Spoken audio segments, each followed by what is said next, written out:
Assalamualaikum warahmatullahi wabarakatuh. Saya Kisa Chantini Hasanuddin dengan Prodi Manajemen nomor NIM 289235080. Di sini saya akan mempresentasikan salah satu tugas UTS, yaitu dengan mata kuliah suku bunga dan resikonya dari Bank Lembaga dan Keuangan dengan dosen pengampu Bapak Dr. Insinyur Sugeng Prayitno. Baiklah, langsung saja mari kita presentasikan dengan judul suku bunga dan resikonya. Lanjut, yang pertama kita akan bahas yaitu ada pengertian resiko suku bunga. Resiko suku bunga adalah resiko yang dialami akibat dari perubahan suku bunga yang terjadi di pasaran yang mampu memberi pengaruh bagi pendapatan perusahaan. Adapun pengertian resiko suku bunga menurut Masyud Ali adalah terjadi sebagai akibat dari terdapatnya mismatch atau maturities pada interest rate related produk di sisi aktiva dan pasiva neraca bank. Dilanjut, yang B, ada resiko pada situasi suku bunga dan saham. Pada saat seseorang memutuskan untuk menempatkan dananya di bank dalam bentuk time deposit, deposito, maka artinya ia sudah melihat sisi keuntungan dan kenyamanan. Investor mempertimbangkan keuntungan dan kenyamanan saat memilih antara deposito dan investasi saham.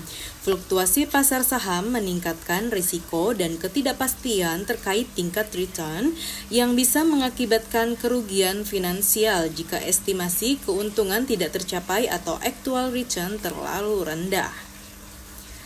Selanjutnya, maka kita dapat memberikan suatu garis penegasan dalam konteks manajemen risiko, yaitu yang pertama, pada saat suku bunga mengalami kenaikan dan harga saham di pasar market price mengalami penurunan, maka investor akan cenderung memindahkan dananya dari saham ke deposito, time deposit.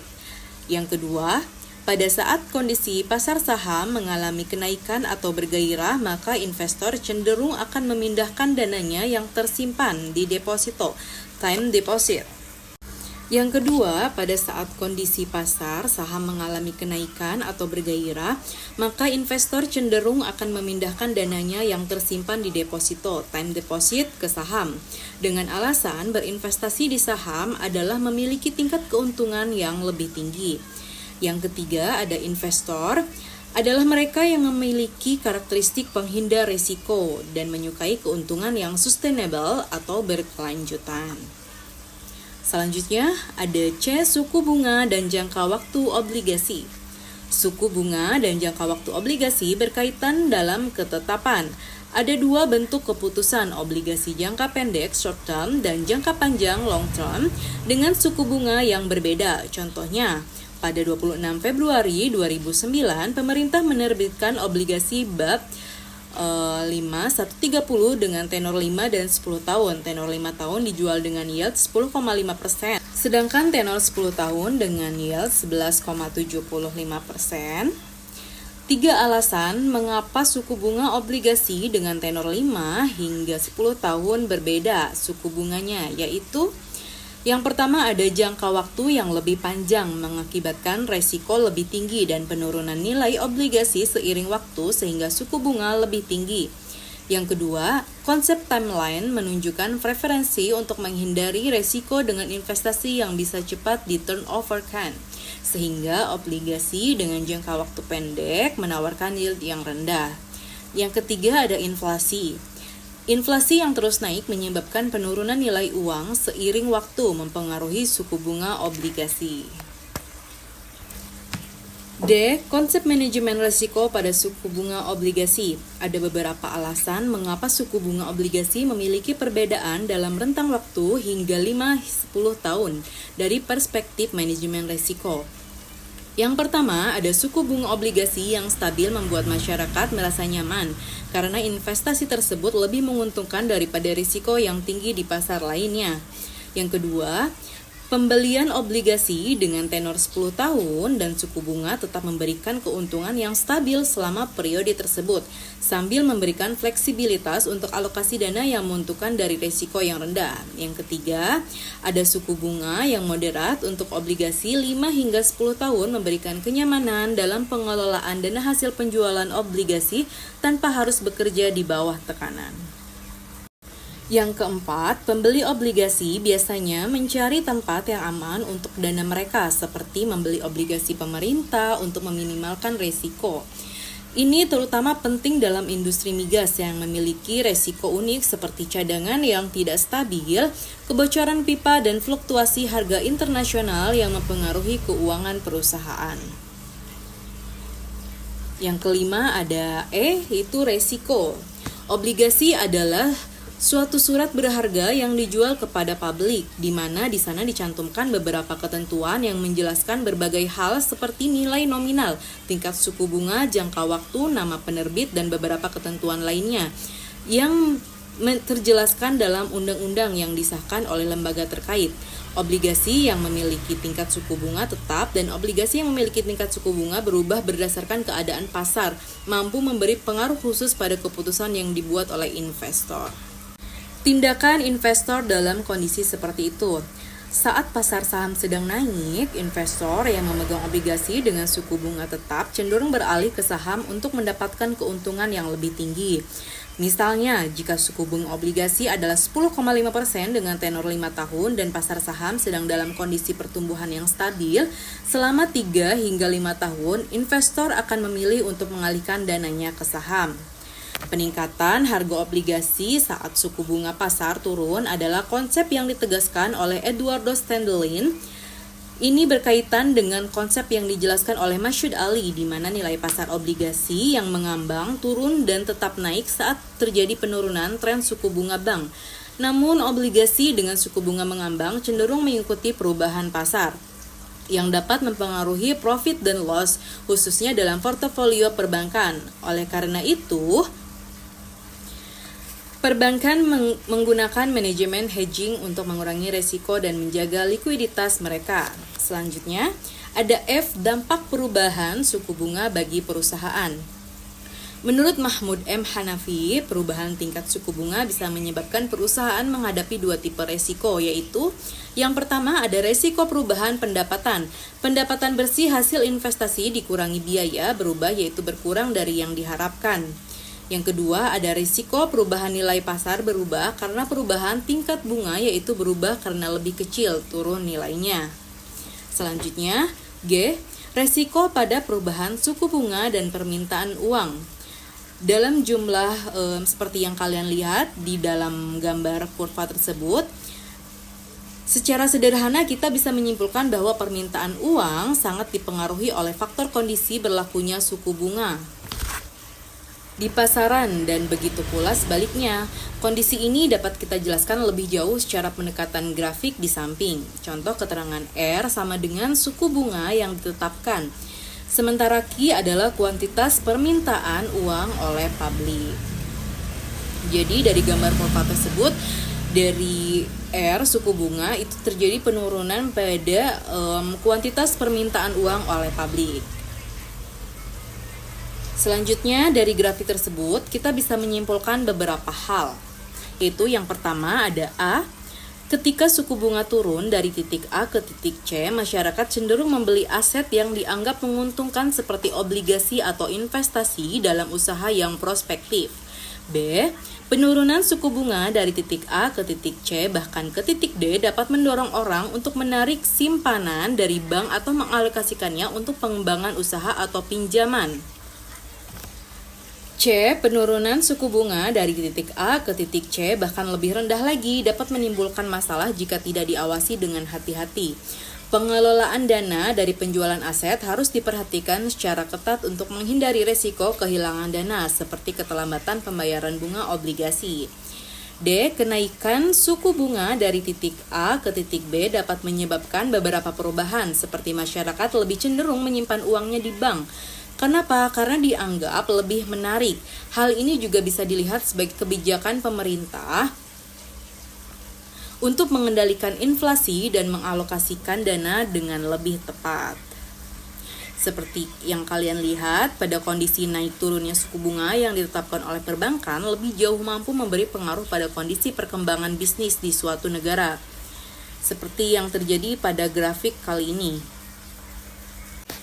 Keterangan S, supply dalam penawaran, D sama dengan demand, permintaan, R suku bunga yang ditetapkan, dan Q adalah kuantitas permintaan uang oleh publik. Pada grafik dapat kita lihat bahwa pada saat penawaran uang ditingkatkan, maka jumlah produksi akan mengalami peningkatan dengan asumsi daya beli masyarakat juga akan mengalami peningkatan. Kondisi ini terjadi pada saat D1 bergerak ke D2 dan D3 serta kuantitas permintaan uang oleh publik juga mengalami peningkatan, yaitu dari Q1 bergerak ke Q2 dan Q3, di mana otomatis ini juga akan diikuti oleh pergerakan oleh RI1 ke R2 hingga ke R3.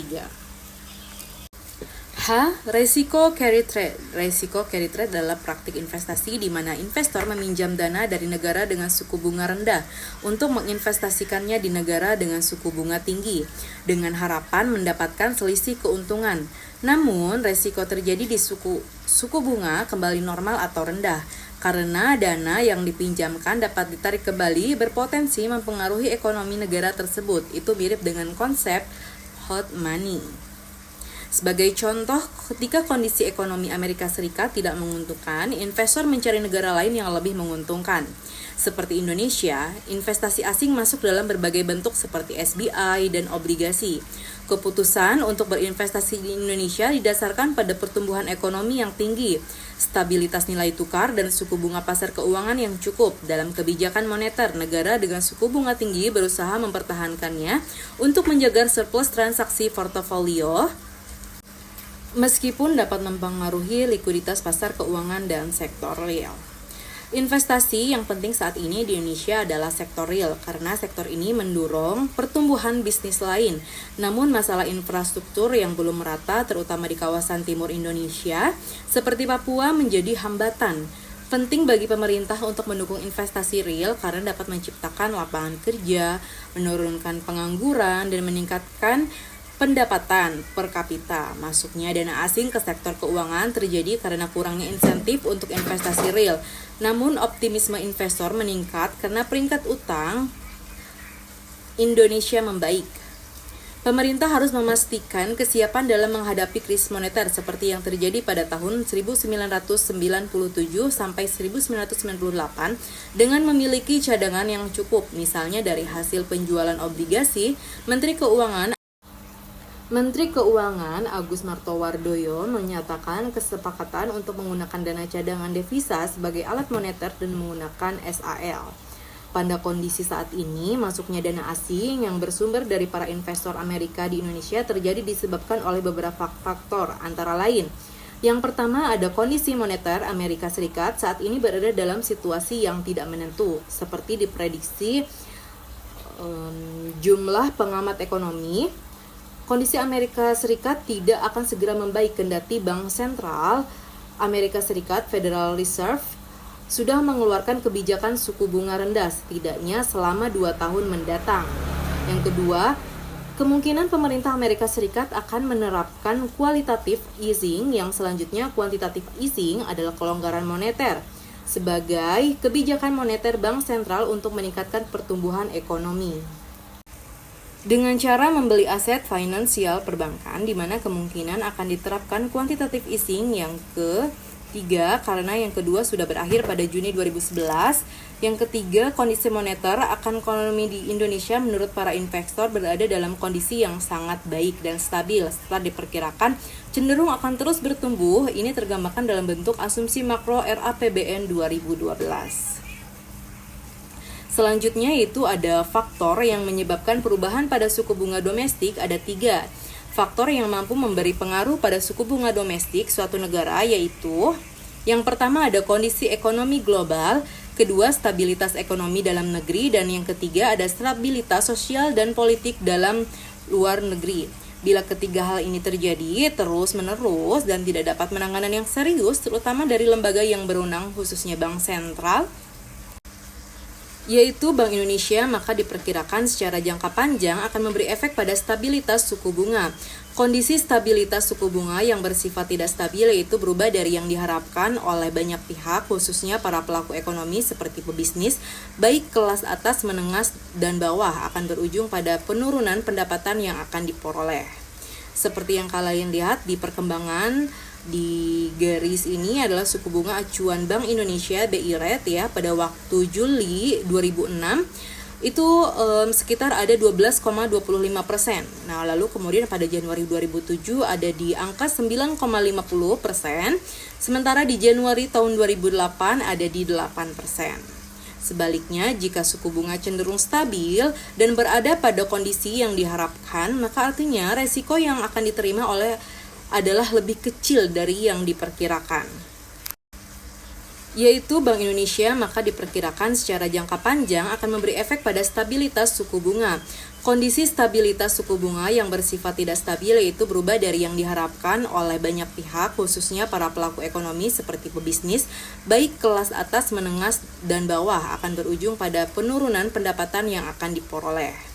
Seperti yang kalian lihat di perkembangan di garis ini adalah suku bunga acuan Bank Indonesia BI Rate ya pada waktu Juli 2006 itu sekitar ada 12,25%. Nah, lalu kemudian pada Januari 2007 ada di angka 9,50%, sementara di Januari tahun 2008 ada di 8%. Sebaliknya, jika suku bunga cenderung stabil dan berada pada kondisi yang diharapkan, maka artinya resiko yang akan diterima adalah lebih kecil dari yang diperkirakan. Kecilnya risiko menyebabkan pihak pelaku bisnis cenderung akan mampu memperbesar profit secara sistematis.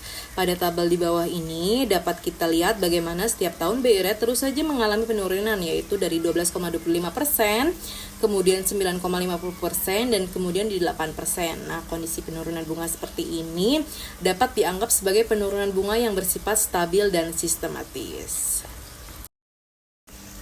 Baik, sekian presentasi dari saya. Wabillahi taufiq wal hidayah. Wassalamualaikum warahmatullahi wabarakatuh.